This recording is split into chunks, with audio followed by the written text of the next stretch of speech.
I am absolutely loving this Revlon, I don't know, it's a hair curler dryer brush. I've just almost finished my hair. My hair was quite curly and wavy. I have a bit of like natural wave. I love this because I don't need to use any other hot tools and my hair looks so smooth.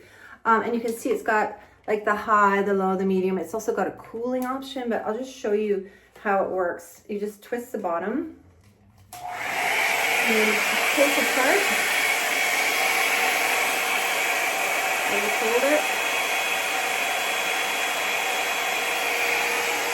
And look at that. But yeah, I've been getting a lot of compliments on my hair recently, and I think it's because this just takes down the frizziness and makes my hair way more smoother. I haven't been using the cooling option, probably should, but I've been so happy with just what it's been doing. So definitely give this a try if you're looking for a way to smooth your hair and you don't want to use the big round brush, because I was having issues just trying to figure out how to get the round brush. It would get twisted in my hair and stuff. This is so much easier.